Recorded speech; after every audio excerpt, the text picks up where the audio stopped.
So in terms of what I have done and will do on the issues of growing anti-Semitism and racism, I think it's a couple of things. First is addressing the problems head on, right?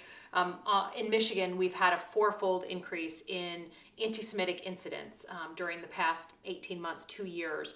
So in response to that, I brought together Jewish community groups, the Attorney General, the local FBI officers to talk about identifying anti-Semitism and that ladder of escalation that goes on, so that you got to report early because things can escalate and turn into more and more violent incidents. So you've got to address the problem head on. But then also I really see my role as a legislator and as an elected leader to bring disparate groups together to have some of those first encounters or conversations that they wouldn't otherwise be having. So for instance, after the murder of George Floyd, I started doing these really big Zoom calls with African American leaders in Lansing. And it became clear that there was obviously concern about police brutality, but wanting to really push me on having an anti-racist agenda, an agenda that took on systemic racism head on. And a lot of the Black-owned businesses in my district were talking about how hard it was to engage with their banks, how hard it was to get that first loan.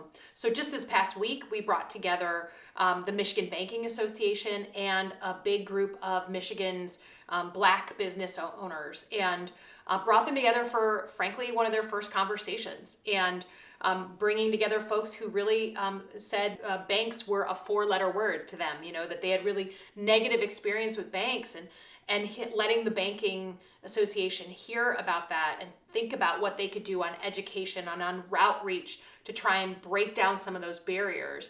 That's what I see my role as, especially from a district that's very independently minded, a lot of different groups with a lot of different views. On the second question about the need for bipartisanship when it comes to the U.S.-Israel relationship, this is something that I believe in very firmly. When I was at the Pentagon as an acting Assistant Secretary of Defense, I was in charge of the U.S.-Israel defense relationship for 3 years. And I know in spades through our intelligence cooperation, our defense cooperation, missile defense cooperation, that it is incredibly important that we maintain support for Israel as a bipartisan issue. And it has become increasingly partisan, and that's a real problem. It's a real problem for Israel. It's a real problem for the United States.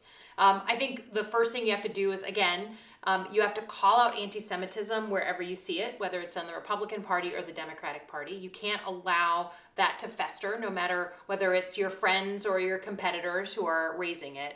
But more importantly, I think that it's important that we maintain that kind of person-to-person exchange. It's important that not only legislators, but average citizens have the chance to meet Israelis, understand Israelis, and I don't think we're ever going to get everyone to love the leadership of our country or love the leadership of Israel. We want to keep this out of just a political conversation and really make it sort of an allied conversation.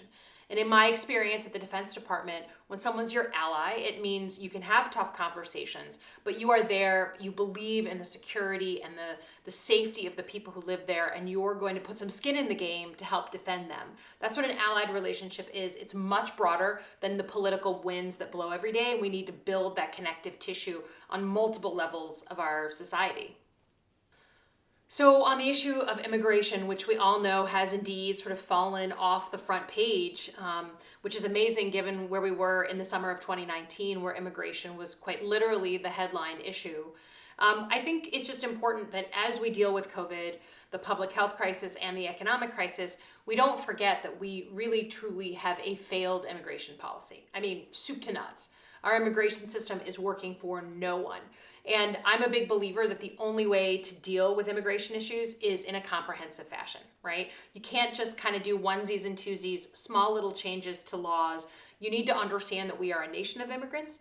The immigration helps us, our economy, it helps our future development. We want the best and brightest immigrants across the world to come to our universities, to come work here. And then we always, given our tradition as Americans, want to be a place where if you are fearing persecution or death, you can come to and find asylum. And I don't think that there's any contradictions with those values and those ideas and strong border security. I'm a former CIA officer. I worked on preserving the homeland my entire life. That's what I did. So I'm a big believer in knowing who's coming in our country and making sure they don't pose some sort of a risk to us. But you can do that while also expressing our American values. I think it has to be about comprehensive reform in terms of how to keep it on the front burner. I think I'm feeling it on the front burner. Talk to the farmers in my district.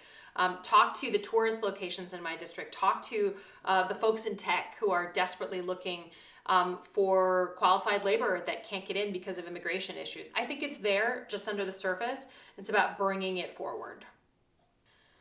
So my number one priority, I think, and the reason that I got into this race is I think we have a generational crisis on the price of healthcare and the price of prescription drugs.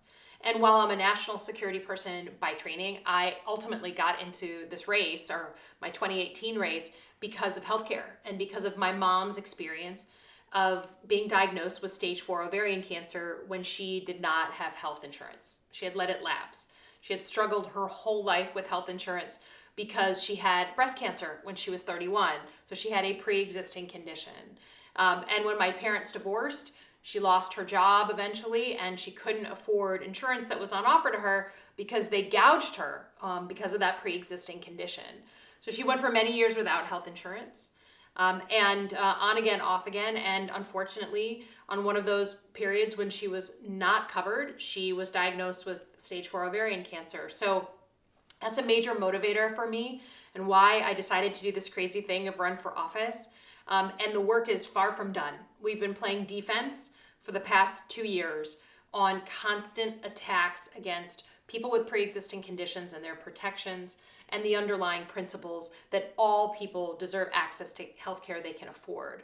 I'm hoping to play some offense come January, but to me, that's my major motivating issue. And I literally can't go to the grocery store without someone telling me about the price of their health insurance or the price of their prescription drugs, especially things like insulin, which was invented in 1921. So should be cheaper. So those are my priorities because that's what people are begging me to work on.